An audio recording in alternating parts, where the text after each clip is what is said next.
a call for more army recruits in the Philippine province nearest to Taiwan. The Philippines wants to improve its defense posture in Batanes as Beijing insists on Taiwan's reunification with the Chinese mainland. Bianca Daba has tonight's top story. The Philippine Army is encouraging residents of Batanes to become Army reservists. Philippine Army Commanding General Roy Galido made the call following Defense Secretary Gilberto Chodoro Jr.'s directive to increase military presence in the country's northernmost province as part of its strategic archipelagic defense posture. The defense of the country will not only involve the regular troops but also our reservists. We're not planning to deploy.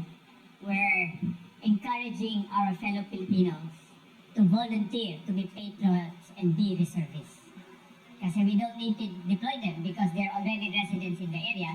So the more we get reservists, the better for our... The Army has an existing Extension Community Defense Center in Batanes where residents can apply to become reservists.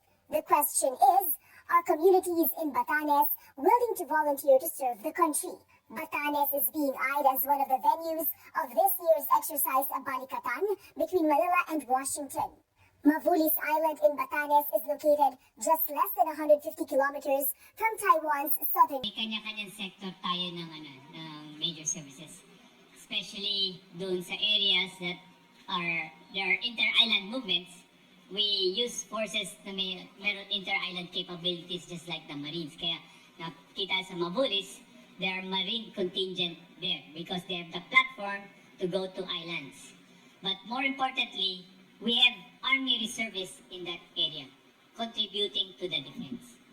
Meanwhile, Foreign Affairs Secretary Enrique Manalo guaranteed that the Philippines' position on the West Philippine Sea issue has not changed. During a forum with the Foreign Correspondents Association of the Philippines, Manalo was asked about the last two Philippine resupply missions, which were not met by any resistance from both China's Coast Guard and Chinese maritime militia vessels. If China wishes to de-escalate, then obviously that is their prerogative. But there was no understanding or on that particular point. Of course, we have discussed other issues with China on South China Sea, but not on that particular point. So, yes, there's been no special... The Philippines and China convened the bilateral consultation mechanism on the South China Sea last January 17 amid increasing tensions between the Philippines and China in several hotspot areas in the South China Sea. Manalo also reiterated that the Philippines is firmly committed to negotiations on a code of conduct between ASEAN and China. It's multi-pronged. First, we have the dialogue with China. Okay, we have that existing bilateral mechanism to discuss differences. Obviously, these are very complex. So these dialogues will take time, they're a process. At the same time, we're reaching out to our partners in the region and outside the region. For example, we are now have a strategic partnership with Vietnam. We have a strategic partnership with Australia and also with Japan.